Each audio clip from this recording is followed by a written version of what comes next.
চলুন আজ আমি আপনাদের সাথে খুব সহজে চালের পায়েস বানানোর রেসিপিটি শেয়ার করছি। এরপর আমি কড়াতে একটু ঘি নিয়ে নিয়েছি। তারপর আমি আগে থেকে 2 লিটার মতো দুধ নিয়েছিলাম, যেটাকে আমি ফুটিয়ে রেখেছিলাম, সেটা কড়াতে ঢেলে দেব। তারপর আমি কিছু এলাচ দুধের মধ্যে দিয়ে দেব, দিয়ে এবং দুধটাতে নাড়তে থাকবো।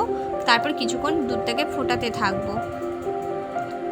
আর এরপর আমি ওখান থেকে কিছুটা দুধ তুলে নিয়েছি, যেটাতে আমি গুঁড়ো দুধ রেখেছিলাম সেটা মিশিয়ে দেব এবং কড়ার দুধটাতে ওই গুঁড়ো দুধ যেটা আমি আগে থেকে মিশিয়ে রেখেছিলাম সেটা আমি কড়াতে দিয়ে দেব।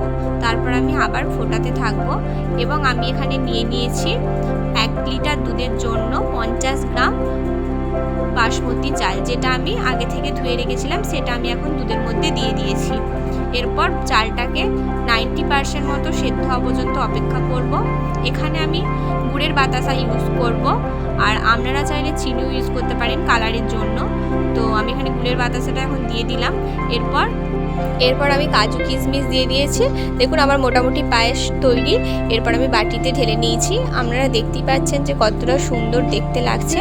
আর আপনারাও বাড়িতে রেসিপিটা অবশ্যই ট্রাই করবেন এবং কেমন হয়েছে আমাকে কমেন্ট করে জানাতে ভুলবেন না। আর যদি ভালো লাগে তাহলে লাইক, কমেন্ট এবং শেয়ার করবেন এবং সাবস্ক্রাইব করে দেবেন।